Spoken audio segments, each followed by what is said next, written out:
All right. Alex here, coming to you live-ish from a very caffeinated corner of Brooklyn.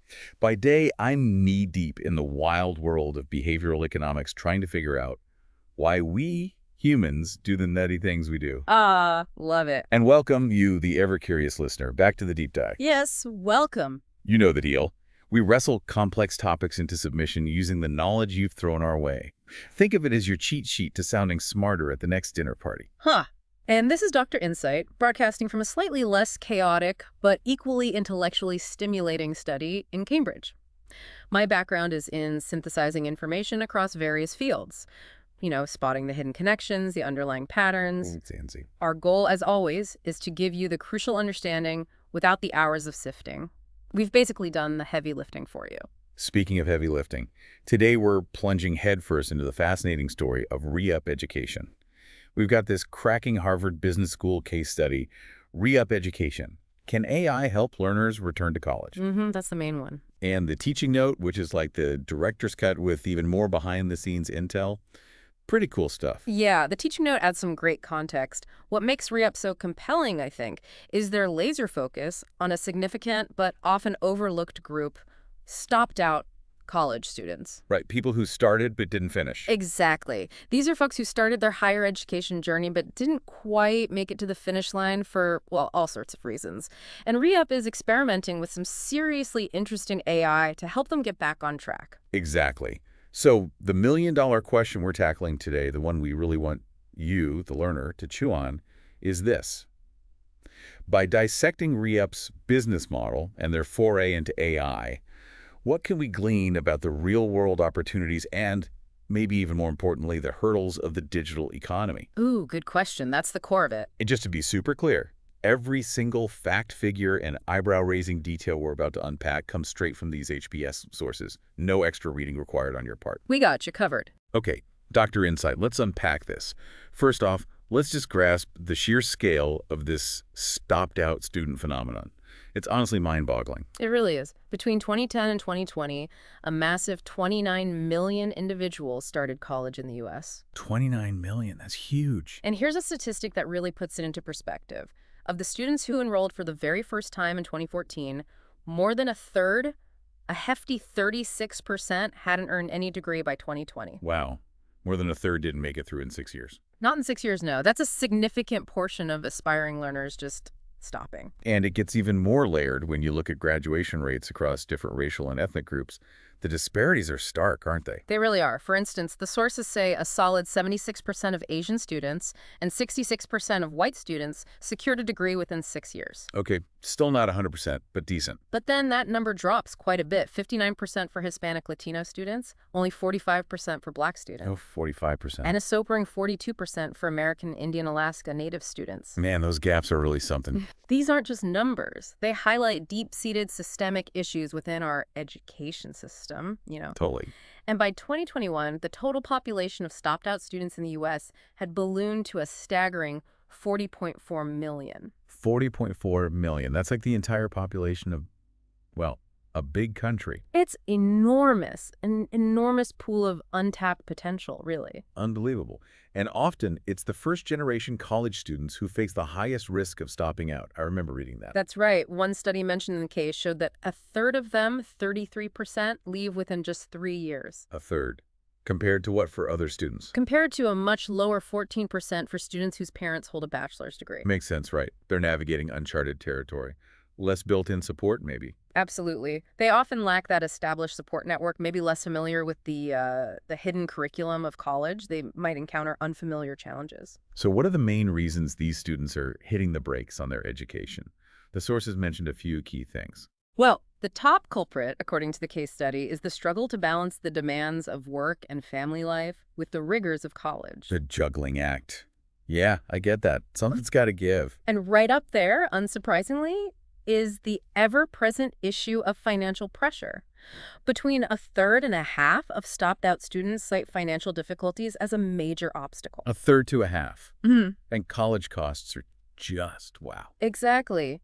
When you consider that average annual tuition costs can swing wildly from a few $1,000s at a public 2-year college to nearly $40,000 at a private 4-year university. $40,000 a year. And that doesn't even include living expenses. It's easy to see how quickly those costs can become insurmountable for many people. Seriously. Then you've got the significant impact of mental, emotional, and physical health challenges. That came up too. A big factor. And this interesting concept they mention of academic momentum. Oh yeah, what was that exactly? Essentially, if students don't feel like they're making headway in their coursework, particularly in those foundational subjects like math or science, the likelihood of them dropping out just skyrockets. They lose that forward motion. Kind of like getting stuck in quicksand. Sort of, yeah. And it's rarely just one isolated factor, right? Often these challenges intersect and amplify each other. Like how? Well, for example, many students rely on work-study jobs to afford college, but trying to balance those jobs with a full course load and maybe family commitments can create an unsustainable level of stress. It all piles up. Man, it's a tough situation for so many. Now, there was a little glimmer of hope mentioned, wasn't there? Some people do go back. Yes. Between 2013 and 2018, the case notes around 3.8 million stopped-out students in the U.S. actually made their way back to school. 3.8 million. Okay, that's not insignificant. It is encouraging. And the data indicates that students who had already completed at least 2 years of college coursework and those who had stopped out more recently were more likely to re-enroll. They had some momentum already built up, like you said. Easier to restart, maybe. Potentially, yeah. Interestingly, though, only about 39% of those returning students went back to their original college or university. Oh, really? Where did the others go? The majority ended up at community colleges or in online programs. Ah, flexibility.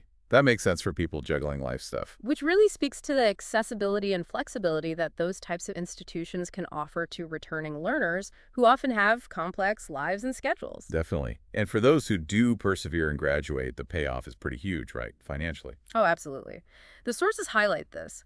On average, a bachelor's degree can translate to $1.2 million more in lifetime earnings compared to just a high school diploma. $1.2 million. And even an associate's degree adds about $400,000 more over a lifetime. Those are real-world impacts. Big ones. Absolutely. Those numbers really hammer home the long-term value of sticking with higher education, if you can. Okay, so we've painted a picture of the problem. Huge scale, complex reasons.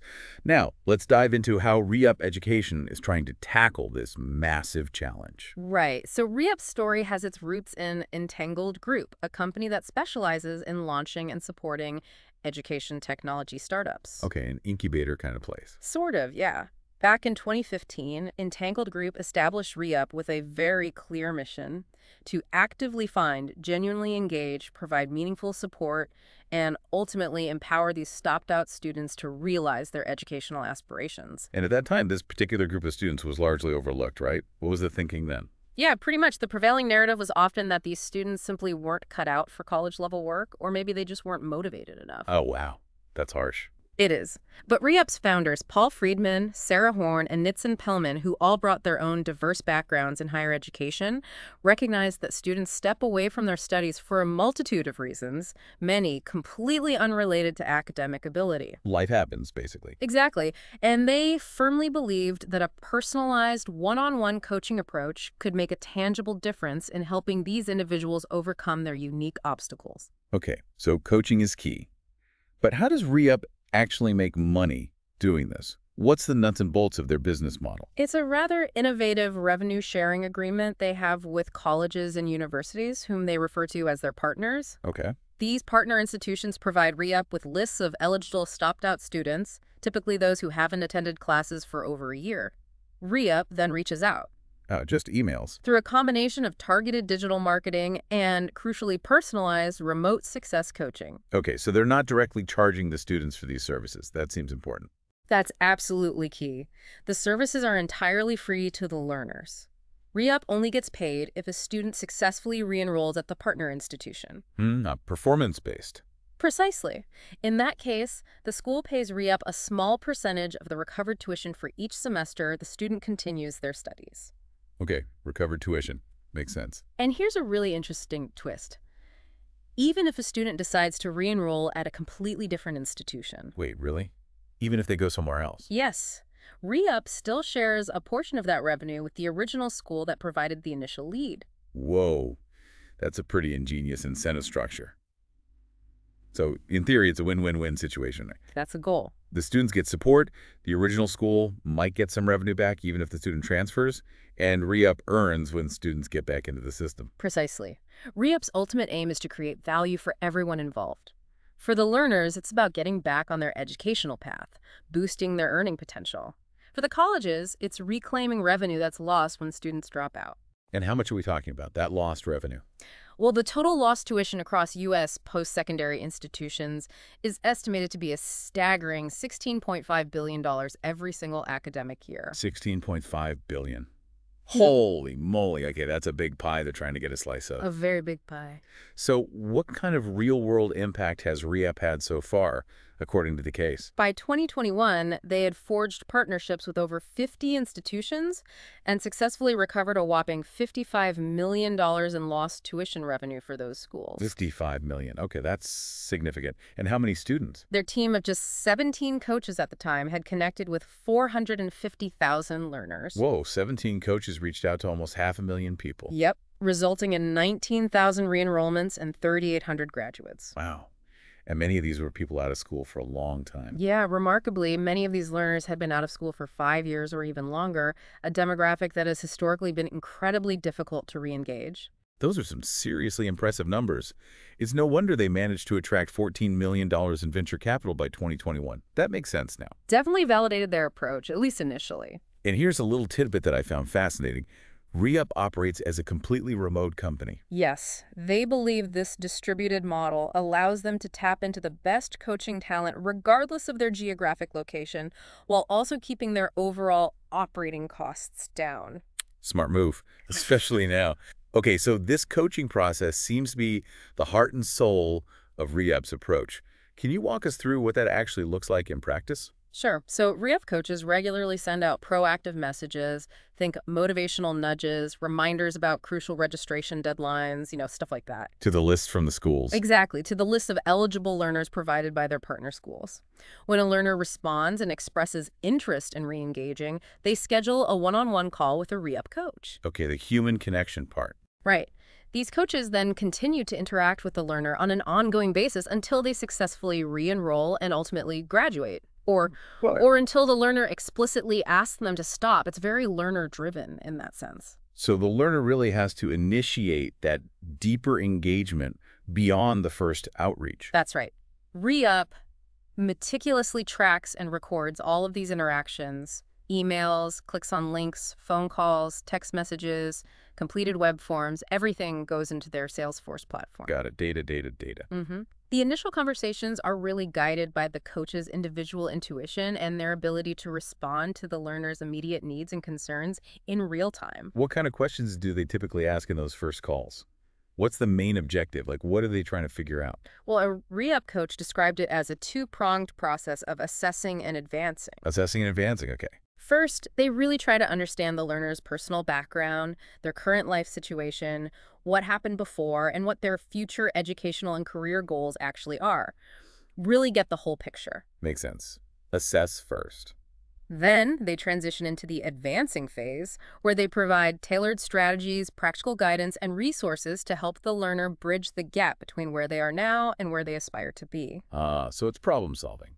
Collaborative problem solving. Exactly. So it's not just about pushing them back into any college program. It's about understanding their unique journey and collaboratively figuring out the most suitable path forward for them. Which might not even be the original school, as we heard.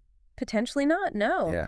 And the strategies they employ can range from general advice, like tips on budgeting and time management, to very specific school-related information, such as details on available scholarships and financial aid opportunities. So practical help, too.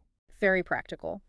Following that initial call, coaches typically interact with learners anywhere from 1 to 4 times a month, usually via phone or text message, depending on what the learner prefers. Okay, regular check-ins. Yep. And after every single interaction, the coaches diligently jot down detailed notes to help them prepare for all future conversations with that student. That sounds like a lot of note-taking. It is. And on average, for learners who eventually do re-enroll, this ongoing engagement lasts for approximately 6 months. 6 months. Wow, that really underscores the incredibly high-touch nature of their coaching model. That's a significant investment of time per student. A very significant investment. And who are these re-up coaches? What qualities make someone a really effective re-up coach? Are they former teachers or? The case study describes the ideal re-up coach as someone who is genuinely empathetic, highly self-motivated, and possesses exceptional communication and active listening skills. Okay, the soft skills. Yeah. Super important. Crucial. And interestingly, many of them are first-generation college graduates themselves, individuals from diverse racial and ethnic backgrounds, or even former stopped-out students who have successfully returned to complete their own degrees. Oh, that's incredibly powerful. Someone who can truly relate to the learner's experiences and challenges on a personal level. I've been there. Absolutely. Sarah Horn herself, one of the founders, noted that it can be incredibly impactful when a coach can openly share their own personal story of overcoming obstacles and navigating the complexities of higher education. It builds instant rapport and trust. I bet. That shared experience is gold.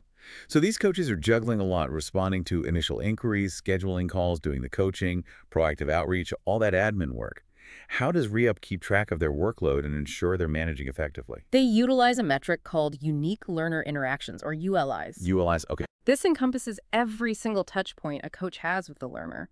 Phone calls, emails, text messages, any form of direct communication.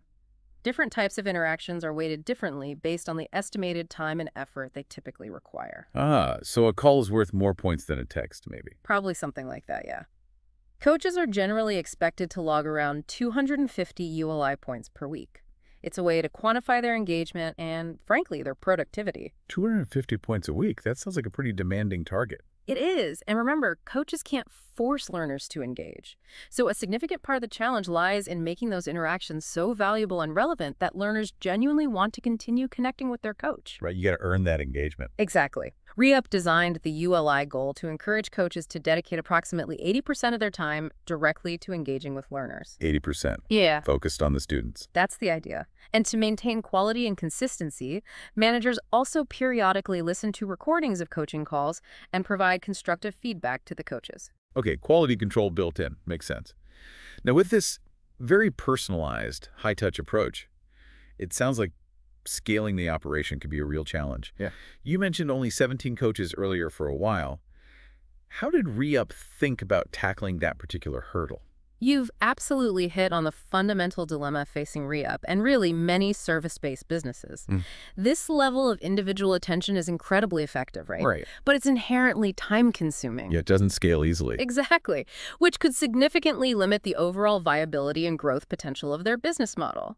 They needed to re-enroll a sufficient number of students just to cover their operational costs. You got to make the numbers work. Right. And achieving economies of scale through greater efficiency was really the only realistic way to make the numbers work long term. Simply trying to negotiate a larger share of the recovered tuition wasn't really a sustainable solution. Why not? Seems like the most straightforward lever to pull. Just ask for a bigger cut. Well, Zach Avshalomov, Re-up's VP of Product and Data, explained it in the case. For some community colleges, they had already reached the maximum percentage share that made financial sense for those institutions. They couldn't give any more. Ah, okay. They hit a ceiling. And for many other schools, if Re-up's share became too high, the schools might simply decide to bring the support services for stopped-out students in-house. Do it themselves, yeah. Cheaper, maybe. Viewing it as a more cost-effective long-term strategy, potentially. So Re-up recognized that they needed to become more efficient in their coaching delivery. They had to achieve those crucial economies of scale. To make it attractive for more schools to partner with them. Exactly. And ensure that the arrangement remained mutually beneficial for the schools in the long run. Okay, that makes perfect sense. So efficiency is the name of the game. How did they attempt to become more efficient in their operations? Well, the case notes that between 2015 and 2018, while the number of learners assigned to each coach grew considerably, the coaches weren't able to re-enroll students at the same proportional rate. Diminishing returns. More students per coach didn't mean proportionally more re-enrollments. Exactly. Largely due to those inherent time constraints of a highly personalized approach we talked about. Avshalomov noted it was a significant challenge. how do you maintain that crucial personalization of this human-centered service at a much larger scale? Without treating everyone the same. Right, without inadvertently treating all learners as a homogeneous group, ignoring their unique individual needs and circumstances. The overarching goal, as frequently articulated by REUP's senior leadership, was to deliver the right support to the right learner at precisely the right time. To the Holy Grail. But they absolutely needed to figure out how to do it at scale for the business model to be truly sustainable and successful. So this is where the idea of systematically defining and codifying the coaching process comes into play, right? Trying to make it more repeatable, more efficient. Exactly. Starting in 2018, REUP embarked on a strategic initiative to codify their existing coaching model. The core idea was that by helping coaches more precisely focus each conversation on the learner's most pressing needs and challenges. Cut to the chase, kind of. Sort of. They could ultimately become more effective in a shorter amount of time, maximizing their impact within those limited interaction windows dictated by the scaling needs and the ULI targets. Okay. How do they actually go about the process of codifying something as nuanced and human as coaching? That sounds really tricky. It does. Katie Van Vliet and Sarah Horn took the lead on this critical effort. Their initial conclusion, based on observing tons of successful coaching interactions, was that certain key relationships and aspects of learners' lives had a particularly significant influence on their likelihood of re-enrolling. Okay, so they looked for patterns in what mattered most. They identified 5 core spheres: the learner's own sense of self-awareness and confidence, self. Okay, self, got it.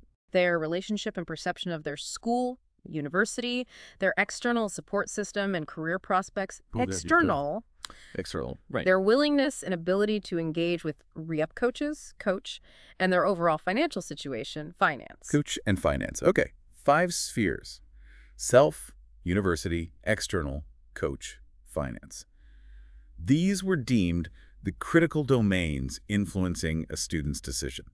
That was the underlying hypothesis. These were the key levers, potentially. And to further refine this model, in October 2018, they organized a company-wide retreat. All hands on deck. Yep.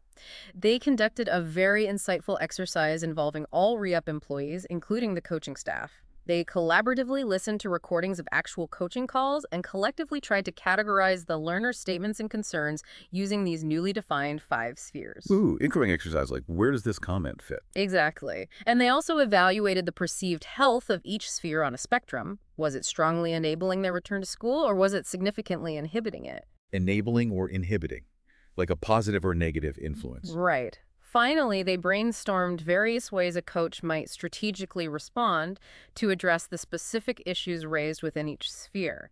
If a student says X in the finance sphere, what could a coach do?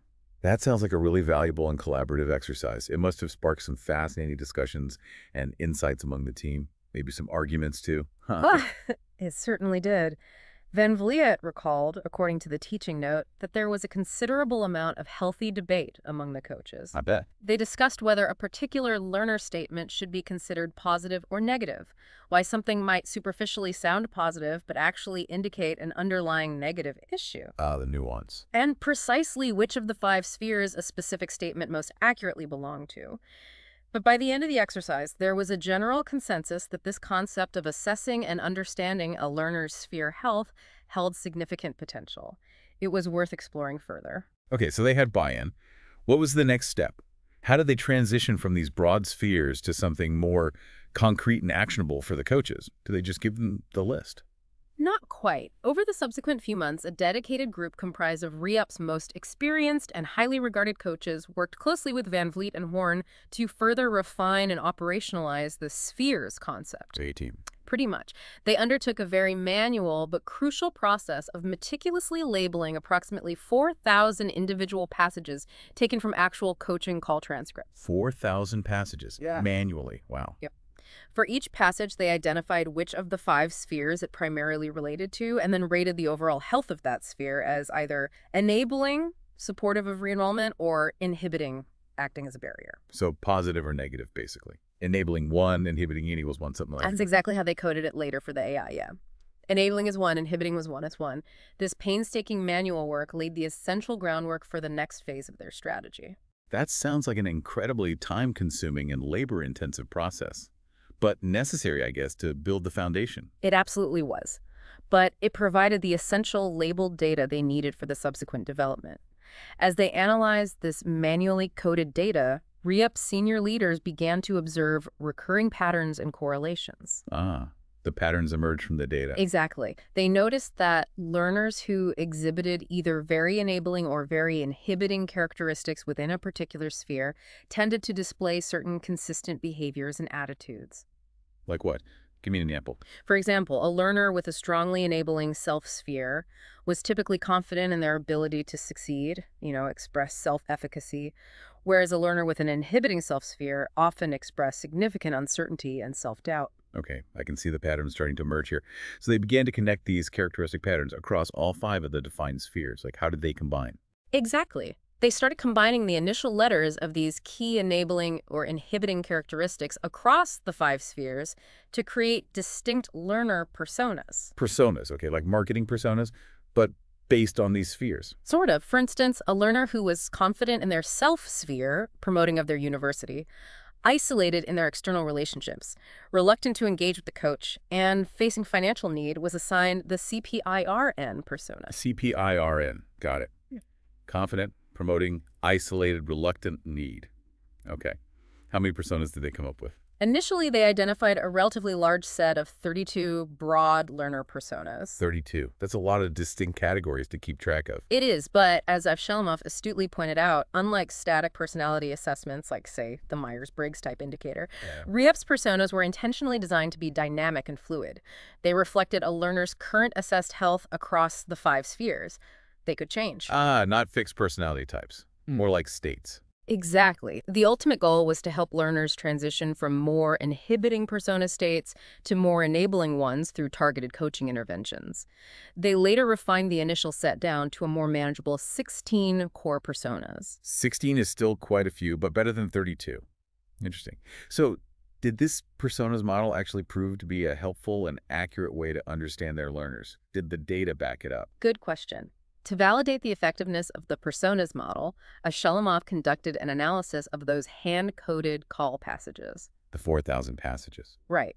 He discovered a significant correlation. The more enabling relationships a learner exhibited across all 5 spheres, the higher their likelihood of successfully re-enrolling in college. Okay, that makes intuitive sense. More positive factors, better chance of going back. Furthermore, their analysis revealed that the more actively engaged a learner was in the coaching process itself, the more likely they were to demonstrate a positive shift towards those enabling relationship characteristics within the spheres. So the coaching interventions were actually having a measurable impact on their learners' underlying situations, according to this model. That was the clear indication from the data. Coaching seemed to move the needle on sphere health, and further research conducted in collaboration with an external partner provided even more compelling evidence. What does that show? They found that learners who exhibited the most enabling persona profile were a remarkable 38% more likely to re-enroll in college compared to those who presented with the least enabling persona profile. 38% more likely. Wow, that's a big difference. That finding strongly supported the value of understanding these underlying factors and tailoring coaching strategies accordingly. Absolutely. It gave them confidence that the spheres and personas framework was capturing something real and important about the re-enrollment journey. All right, so they've developed this intricate model of spheres and learner personas based on human insights and painstaking manual coding. Now, let's bring in the technology. How does artificial intelligence enter the picture? This is the part that really gets me buzzing. This is where the scaling potential comes in, right? Exactly. Van Vliet, Horn, and Avshalomov firmly believed that artificial intelligence held the key to overcoming their significant scaling challenges we discussed. Their core idea was that sophisticated AI algorithms could analyze the vast amounts of historical interactions they had. All those notes, transcripts, email. All of it, yeah. Analyze it to identify and predict the key enablers and inhibitors of successful re-enrollment based on the sphere model. Okay, so automate the assessment part. Essentially, yes. These data-driven predictions could then empower their coaches to personalize their interactions with learners even more effectively and, crucially, significantly reduce the amount of valuable time they were spending on administrative tasks like detailed note-taking and post-call review. Less note-taking, more coaching. That was the promise. The promise of AI was greater efficiency and enhanced personalization, delivered at scale. So the AI was envisioned as this super efficient, data-driven assistant, helping coaches gain a deeper understanding of each individual learner's situation much more rapidly, like a co-pilot. That was precisely the hope, a co-pilot, yeah. They believed that the time savings realized through AI-powered analysis, coupled with the increased precision of the AI's predictions regarding a learner's sphere, health, and persona, would ultimately enable them to provide truly personalized support at the much larger scale that re-up needed. The scale they needed for the business model to work long-term. Exactly, for long-term success and widespread impact. And that vision ultimately led to the development and implementation of Personas AI? Precisely. In 2019, the successfully secured board approval to move forward with the development of this AI-powered tool. It was specifically designed to predict a learner's current health within each of the 5 defined spheres, and consequently, their most likely persona, based on analyzing their communication history. Okay, the AI assigns the persona now, not just the humans. That was the plan. They firmly believed that Personas AI had the potential to fundamentally revolutionize the way their coaches approach their work, making the entire process far more efficient and effective. Avshalomov even quoted Sarah Horn in the teaching note as enthusiastically stating, What'd she say? "We genuinely thought this could transform the art of coaching into a science." Whoa, big claim. Art into science. Bringing a new level of data-driven precision to our interventions. That's a pretty audacious and exciting statement, turning human coaching into a science. Okay, so how did they actually go about building this sophisticated AI tool? Did they build it in-house? Re-up strategically partnered with Strong Analytics, a reputable data science firm, to collaboratively create and deploy Personas AI. Okay, brought in the experts. Right. The tool was specifically designed to ingest Re-up's extensive repositories of both unstructured and structured data related to learner interactions. Unstructured and structured, explain that. Sure. Unstructured is like the free-form text and speech, all those emails exchanged, text messages sent, transcripts of coaching phone calls, voicemail messages left, even the responses learners provided in surveys, just raw language. Got it, the messy stuff. Exactly. The structured data consisted of more quantifiable metrics, things easily put in a spreadsheet, like whether a learner opened an email, clicked on a specific link, and their overall response times to Re-up's various outreach efforts. Tick data, open rates, stuff like that. Okay, behavioral data too, so they fed all this into the AI. Yep, it was a rich and diverse data set designed to give the AI a holistic view. Okay, so a real treasure trove of information about their learners. And what specific kind of artificial intelligence technology did they employ? Was it like machine learning, deep learning? The core technological engine driving Personas AI was a fine-tuned large language model, or LLM. Okay, it's like the stuff we hear about all the time now. GPT-3, BERT, that kind of thing. Exactly that kind of technology, though maybe earlier versions back then. This was relatively cutting-edge technology at the time, leveraging the power of deep learning to process and understand human language derived from massive amounts of text data. Okay. Strong Analytics utilized a pre-trained LLM, meaning it had already been trained on a vast corpus of general text data from across the internet as its foundation, much faster than starting from scratch. Right, build on existing knowledge. This pre-trained model was then used to break down Re-up's unstructured textual data into smaller, more manageable, and semantically meaningful passages. Chop up the conversations. Essentially, yeah. And for the audio data obtained from phone calls, they first employed an automated transcription service to convert the spoken words into written text. Speech to text first. Right. This transcribed text was then segmented by speaker, who said what, before being fed into the LLM for analysis. Okay, so it's essentially taking all these diverse conversations and written communications and trying to make coherent sense of them. But how did the AI learn to identify what was relevant to those specific 5 spheres we discussed earlier? And whether the underlying sentiment expressed was positive, enabling, or negative, inhibiting? How did it learn the re-up way? That's where the crucial process of fine-tuning comes in. This is key. Fine-tuning, okay. The development team utilized that carefully curated set of 2,250 text passages that Re-up's experienced coaches had previously and manually labeled. Remember those? Yeah, the 4,000 they narrowed down, the ones they coded as enabling or inhibiting for each sphere. Exactly those. For each of these labeled passages, the coaches had identified the primary sphere it pertained to and assigned that sentiment score enabling, coded as 1, or inhibiting, coded as NAS1. Okay. By training the general-purpose LLM on this relatively small but highly specific and expertly labeled data set, they effectively adapted it. They taught it to understand the nuances and specific language patterns within Re-Up's particular domain of coaching conversations. Ah, so it's like teaching a generally fluent speaker to understand the specific jargon and context of, like, financial advice or therapy or something. That's a great analogy. Exactly. It specialized the general model. So the re-up coaches themselves played a really pivotal role in essentially teaching the AI what to look for and how to interpret the conversations. That's fascinating. The humans trained their potential replacement or Yeah. assistant. Haha. Well, assistant was the goal. And yes, their expertise was crucial.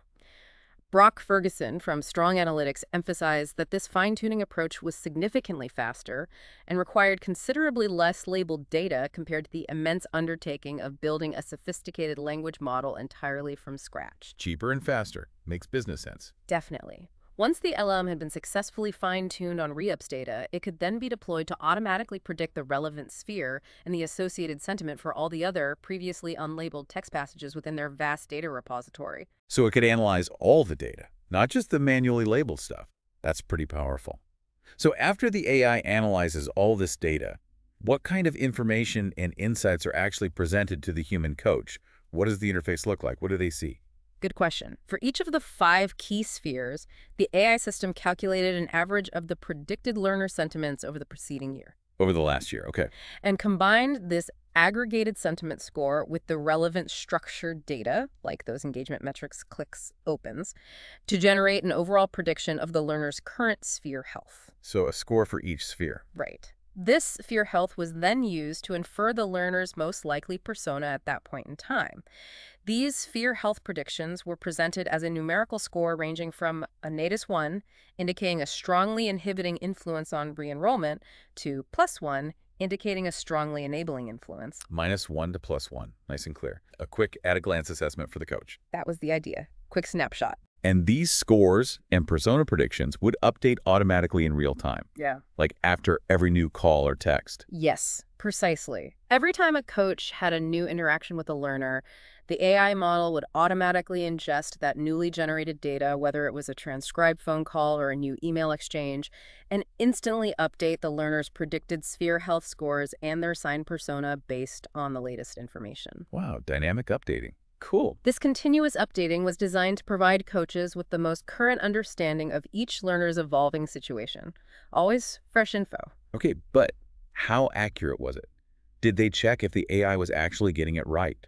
To ensure that this AI system was actually providing accurate and useful information, did they implement any quality control measures or validation processes? They did indeed. Re-Up's most experienced and highly regarded coaches, that A-team, again, were convened into a dedicated focus group to rigorously validate the model's output and assess its accuracy. Okay, human oversight. Yep. These expert coaches manually reviewed text passages for a randomly selected subset of learners, and the data science team at Strong Analytics then compared the coach's independent assessments to the AI's predictions to calculate an agreement rate. How often did the humans and the AI agree? Well, they iteratively refined the model, tweaking its algorithms and retraining it on additional data until they reached an overall agreement rate of 76%. 76%. Is that good? It means it disagreed almost a quarter of the time. That's a fair point. They considered 76% a sufficiently high level of accuracy to begin integrating the tool into the coach's daily workflow. Maybe not perfect, but good enough to try. Okay, maybe. So once they had that reasonable level of confidence in the AI's accuracy, how do they actually integrate it into the existing coaching processes and tools? Where did the coaches see this stuff? Personas AI was seamlessly integrated directly into Re-Up's existing Salesforce coaching platform, which was already the central hub for all their learner data and communication tracking. Ah, put it right where they were already working. Smart. Within Salesforce, coaches could now see a concise summary of each learner's overall predicted sphere health and their assigned persona right on the main screen. The quick snapshot. Right. And for coaches who wanted a deeper dive, they could click on different tabs within the Personas AI interface for more detailed views. The Health tab displayed the aggregate sphere health score for each of the 5 domains, along with a visual trend line showing how that health had changed over time. Oh, cool. See the progress. The Passages tab presented the specific text excerpts from past communications that the AI model had used to arrive at its predictions. Show your work. Transparency. Kind of, yeah. Yeah. Providing some transparency into the AI's reasoning. And finally, the History tab showed a chronological record of how the learner's assigned persona had evolved over the course of their engagement with REUP. Okay, so they could see the journey. Seems pretty well thought out, interface-wise. They tried to make it user-friendly and integrated. Okay, so they've built this pretty sophisticated AI tool, fine-tuned it, validated it to 76% agreement, integrated into their workflow. Now comes the big question. Did it actually deliver the promised results? Did it boost efficiency? Did it get more students back to school? Let's talk about the A/B experiment and what they found. This is the moment of truth. It really was. To rigorously evaluate the real-world impact of Personas AI on re-enrollment rates, REUP decided to conduct a carefully designed A/B experiment. The gold standard. Love an A/B test. Exactly. They divided the learners on each coach's roster into 2 statistically equivalent groups. Critically, to ensure a fair comparison, they controlled for key factors that were already known to be strong predictors of re-enrollment success. Like what? Things like a learner's age and the number of prior college credits they had earned, stuff that already tilted the odds. Okay, level the playing field. Right. For one group of learners, the treatment group, the assigned coaches, were given full access to the insights and predictions generated by Personas AI, and they were explicitly encouraged to utilize this information to tailor their coaching strategies. That's the tool. Right. For the other group, the control group, the coaches had no access to the AI tool and were instructed to continue coaching their learners using their established methods, relying solely on their own notes, intuition, and assessments. Old school versus new school. A true head-to-head comparison. Exactly. A clean test. So a real apples-to-apples comparison. And what were the outcomes? Did the group whose coaches used the AI see a noticeable increase in re-enrollment rates? Drum roll, please. Well, unfortunately, the results of the experiment were not what REUP had optimistically anticipated after all that investment and effort. By April 2021, which marked the conclusion of the experiment, there was no statistically significant difference whatsoever in the re-enrollment rates observed between the 2 groups of learners. No difference at all. Statistically, no. The group whose coaches had access to Personas AI achieved a 6% re-enrollment rate. Okay, 6%. While the control group, whose coaches relied on their traditional methods, achieved a slightly higher rate of 7%. 7%. The control group did better, though maybe not statistically significantly better. Exactly. A statistically insignificant difference, but certainly not the positive boost they were hoping for. If anything, the trend was slightly in the wrong direction. Ouch. That's definitely not the return on investment they were likely expecting after all that development. Art into science. Maybe not yet. It was a big disappointment, clearly. And how did the coaches themselves feel about using the new AI tool in their daily work? What was their overall experience? Was it saving them time at least? That's maybe even more stark. The feedback from the coaching team regarding their experience with Personas AI was overwhelmingly negative. Overwhelmingly negative. Oh, wow. Only a mere 8% of coaches reported being satisfied with the tool. 8%. Very few indicated that they would recommend it to a new colleague, and a staggering 83% of coaches stated that using the AI had either had no discernible impact on their ability to do their jobs effectively, or had actually made it slightly more difficult for them. Made it worse for 83%. Whoa. Shalamov himself, the VP of Product, described the user feedback as the roughest I have encountered in my entire career. Roughest ever. The net promoter score for Personas AI among the coaches, would you recommend this metric, was a dismal -67. -67. That is truly terrible. Wow. That is a really strong and unambiguous negative sentiment. So what do you think went wrong? Why didn't this seemingly promising AI tool deliver the expected improvements in re-enrollment rates and, even more surprisingly, elicit such a negative reaction from the very people it was designed to help? What happened? That's precisely the crucial question that Katie Van Vliet, who had led the Sphere's development, was determined to answer. Following these really disappointing results and the terrible coach feedback, she decided to conduct in-depth interviews with several coaches. Go talk to the users. Good idea. Try to gain a deeper understanding of why the tool had fallen so short of their initial expectations and failed to produce the desired outcomes. Shannon McDonald, a seasoned and highly respected coach who had actually been involved in the earlier stages of developing Persona's AI. One of the A team. Possibly, yeah. She was among the first Van Vliet spoke with. And what were Shannon's perspectives?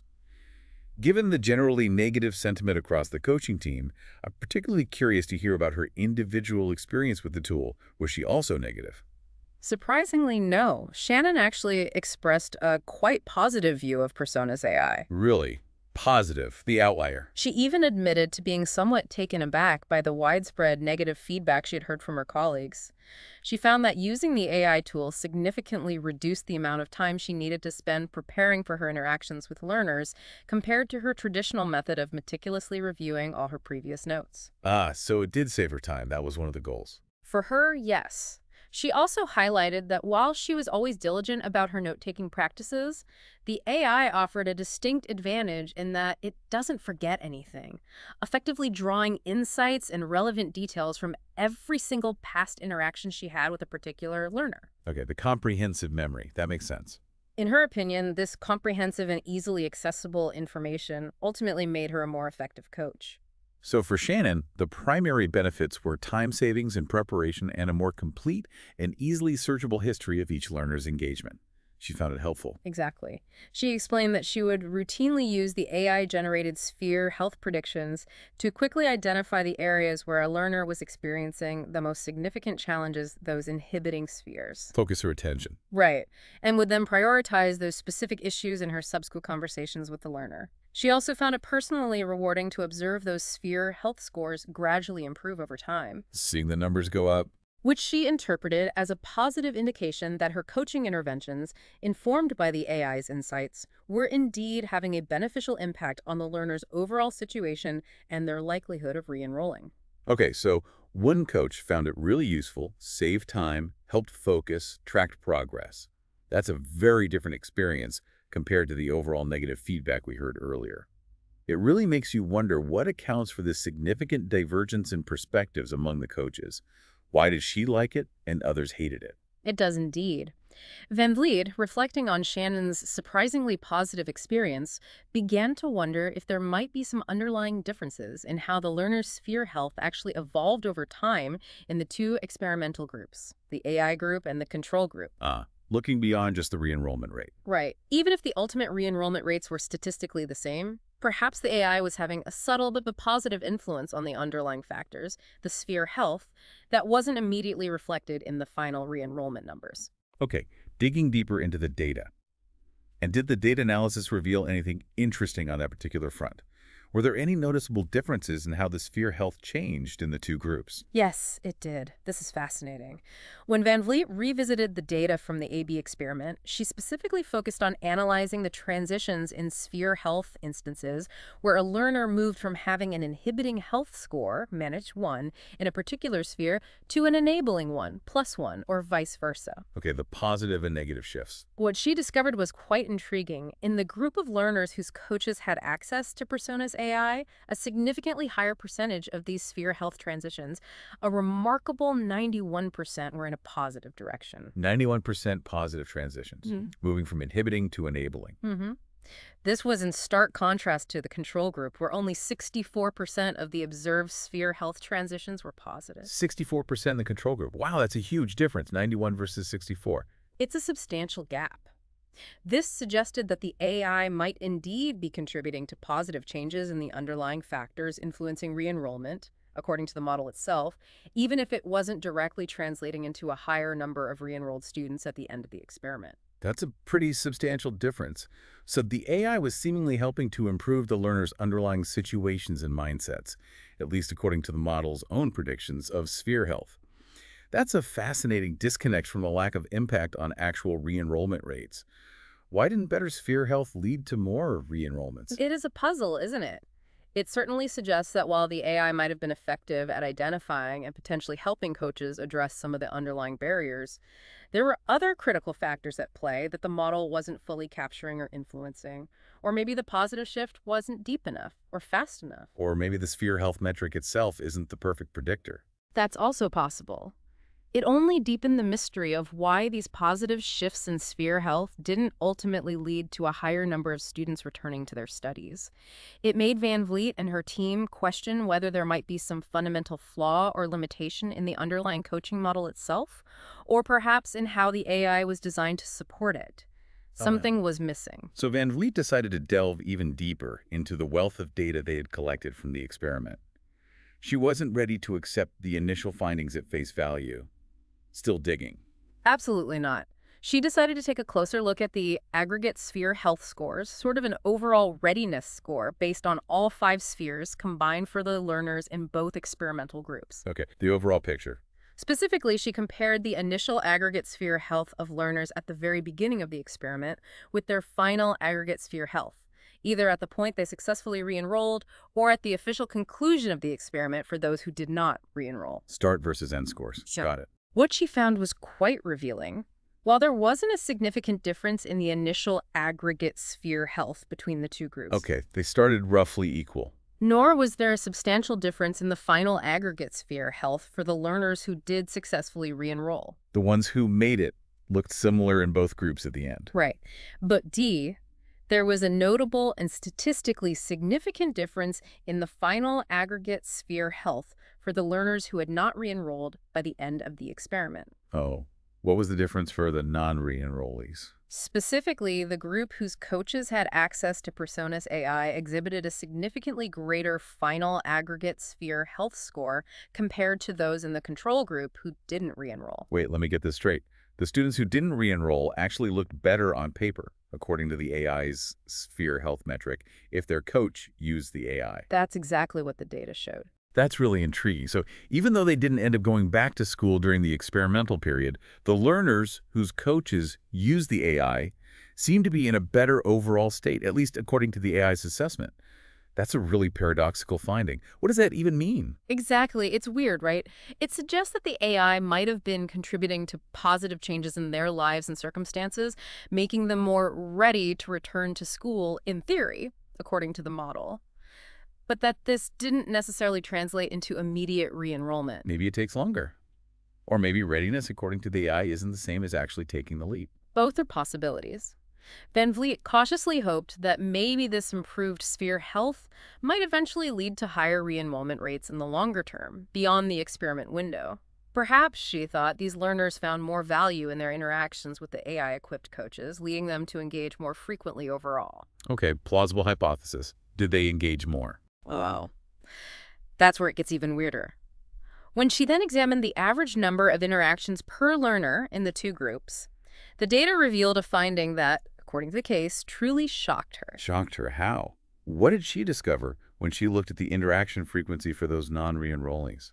The data showed that for the students who did not ultimately re-enroll in college by the end of the experiment, the average number of interactions they had with their coaches was actually lower in the group where the coaches had access to Personas AI compared to the control group. WHOA. Hold on. They looked better according to the AI's sphere health score, but they interacted LESS with the coach using the AI. Correct. That's completely counterintuitive. That suggests maybe the AI made interactions too efficient or less engaging somehow. Or maybe the coaches using AI felt the student was doing fine based on the score and reached out less. That's bizarre. It is indeed a real head-scratcher. Van Vliet didn't have sufficient time to fully process the implications of this surprising finding at that moment because she had another crucial coach interview already scheduled. Okay, cliffhanger. Who was next? Her next conversation was with Christine Villa, who had initially expressed excitement about the potential time-saving benefits that Personas AI might offer. Ah, another coach. And if I recall correctly from the outline, Christine's actual experience with the AI tool was considerably less positive than Shannon's, more aligned with the majority. Yes, that's right. When Van Vliet shared the overall results of the AB experiment with Christine, she reported that she wasn't at all surprised by the lack of a positive impact on re-enrollment rates. Told you so, basically. Pretty much. She recounted encountering countless transcription errors in the output generator by Personas AI. Ah, the accuracy problem again. Garbage in, garbage out. That was her feeling. Consequently, she felt that her own manually recorded notes were significantly more reliable and trustworthy. This fundamental lack of trust in the underlying data severely hampered her willingness to rely on the AI's insights and predictions. Yeah, if the transcriptions are wrong, how can you trust the analysis based on them? Transcription errors in something that's supposed to be analyzing conversations, that could definitely erode a coach's confidence in the entire system very quickly. Absolutely. Christine shared a specific example where the AI's transcription of a learner's statement related to their self-sphere was so nonsensical and riddled with errors that it was completely unintelligible, just gibberish. Oh, man. She questioned, quite reasonably, how she could possibly trust the AI's predictions and recommendations when they were based on such flawed and inaccurate underlying data. In that particular instance, with only a minute remaining before her scheduled call with the learner, she barely had enough time to quickly scan her own handwritten notes. Scrambling. Right. And she felt that the subsequent coaching call was ultimately less effective due to her lack of reliable, easily accessible information from the AI she was supposed to be using. That sounds incredibly frustrating and like it would actively hinder a coach's ability to do their job effectively, not help it. So, did Christine find any value whatsoever in using Persona's AI, even in limited circumstances? Or was it all bad for her? She did mention that she found Persona's AI to be somewhat helpful, specifically in preparing for her very first few interactions with a new learner. Okay, the initial scan again? Right. Before she had the opportunity to get to know them on a more personal level and build her own rapport and understanding of their situation. In those very early stages of engagement, she found that the AI's initial assessment could provide a quick overview, A starting point. helping her to identify potentially inhibiting spheres that she might want to focus on during those initial conversations. However, she cautioned that after just a few interactions, she felt compelled to switch back to relying solely on her own detailed notes and her own direct observations and intuition. Why? What was missing from the AI? Because she found her own notes and intuition to be far more accurate, nuanced, and ultimately more valuable in guiding her coaching than the information presented by Persona's AI. More accurate and nuanced. Okay, what kind of crucial information was she finding to be consistently missing or misrepresented in the AI's analysis, beyond just transcription errors? Christine mentioned several types of information that, while not directly fitting neatly into one of the predefined 5 spheres, were nevertheless absolutely crucial for effectively guiding her coaching conversations and building a strong rapport. The human stuff. Like what? For example, she would meticulously note significant life events that a learner shared, like a sibling getting married soon, or a recent change in their employment status, or maybe a sick parent, stuff like that. The context of their life. Exactly. Being able to refer back to these personal details during subsequent calls demonstrated genuine care and allowed her to personalize the conversation agenda in ways that the AI, focused solely on the 5 spheres, simply couldn't replicate. Yeah, the AI doesn't know your sister's getting married unless it fits a sphere. Right. It was about recognizing and acknowledging the learner as a whole person, not just a collection of data points within predefined categories. Right, the indispensable human touch, the ability to understand and respond to the broader context of a learner's life beyond the specific parameters of the 5 defined spheres. That seems really important for coaching. It seems critical. And when Van Vliet inquired why she didn't simply utilize both the AI tool and her own detailed notes in tandem, Yeah, why not use both? Christine pointed out the significant time constraints imposed by REAP's weekly ULI target. Remember that 250 points? Ah, the efficiency pressure. She simply didn't have enough time in her schedule to thoroughly review both the AI-generated information and her own extensive notes for every single learner on her roster. She felt forced to choose one method over the other to manage her workload effectively. Wow. So the very metric designed to ensure productivity might have actually prevented the successful adoption of the tool meant to increase efficiency. That's ironic. It certainly sounds like the pressure to consistently meet those interaction quotas might have inadvertently created a barrier to the effective and thoughtful integration of the new AI tool. That's a very insightful observation and a strong possibility raised by her feedback. It highlights the tension between scaling metrics and nuanced human work. Definitely. So Van Vliet gets this feedback. What next? Did she talk to anyone else? Yes. Van Vliet then had a conversation with another experienced re-up coach, Indigo Kali, hoping to gain even more clarity on the situation and gather additional perspectives. She brought him up to speed on the overall results and shared the contrasting feedback from Shannon, positive, and Christine, negative. Okay, third coach's perspective. And what were Endigo's key takeaways and reflections on his experience with Personas AI? Did he lean positive or negative? He indicated that Christine's reflections on the inaccuracies and limitations of Personas AI definitely resonated strongly with his own experiences. So, leaning negative. Okay, another vote for not great. Like Christine, he also found the AI to be potentially helpful in those very initial meetings with a new learner before he had the chance to establish a personal connection. The pattern continues. Yeah, Okay, for first contact, less useful later. right. But as he continued to build a relationship with a learner, he found that his own detailed notes often captured a wealth of nuanced relationship-building comments and crucial contextual information that simply wasn't being accounted for or reflected in the AI's sphere-based analysis. So a similar sentiment to Christine's experience, the AI was potentially useful for a quick initial overview, but lacked the depth and nuance of human-generated notes as the relationship progressed. What else did Endigo have to share about his experience? Any new issues? Like Christine, he also reported encountering numerous transcription errors, which understandably led him to be skeptical of the AI's reliability. But even more concerning for him were the instances where a passage of conversation was actually transcribed correctly, yet Persona's AI incorrectly labeled it with the wrong sentiment. Misinterpreting the meaning. That's worse than typos. Exactly. For example, classifying something the learner said as inhibiting when it was clearly intended to be enabling or positive or maybe just neutral.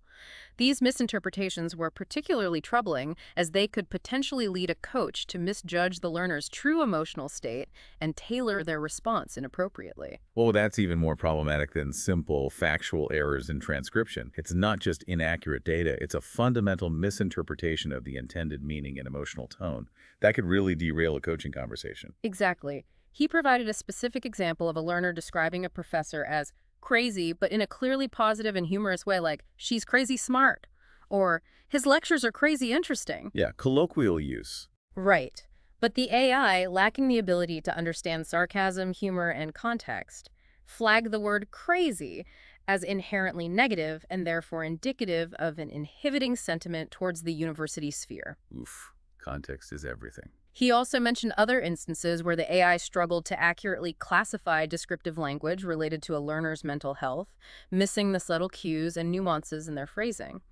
He felt the AI fundamentally lacked the ability to recognize tone, sarcasm, and various forms of figurative language that are so integral to human communication. That's a huge limitation. Human communication is so rich and layered with these kinds of subtleties.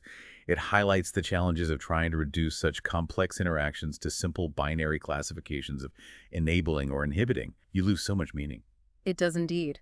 And Colley further pointed out that even in situations where the AI correctly transcribed and labeled a passage, it might not adequately account for significant positive changes in a learner's circumstances when making an overall sphere health prediction. Like what? How so? He shared a compelling example of a learner who reported receiving a substantial scholarship.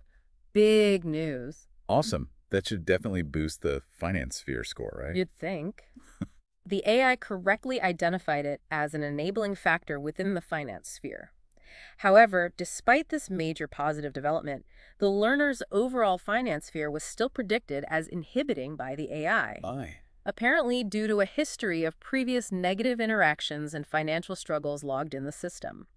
The AI seemed to be overly weighted towards past data and slow to fully incorporate the impact of significant recent positive changes. It had a long memory for the bad stuff.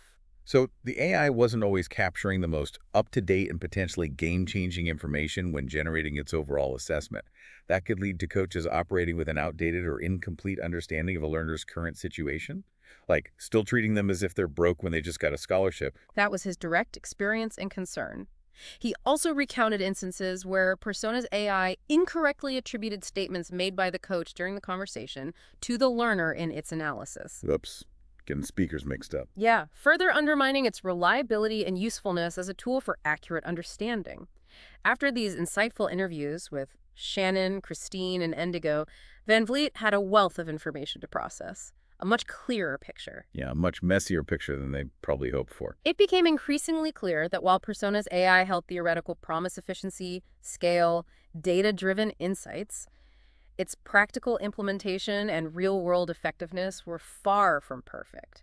significant flaws. Understatement. The critical remaining question for re-up was whether its potential benefits, particularly in terms of achieving that crucial scalability, could ever truly outweigh its observed imperfections and the significant dissatisfaction it had generated among the coaching team.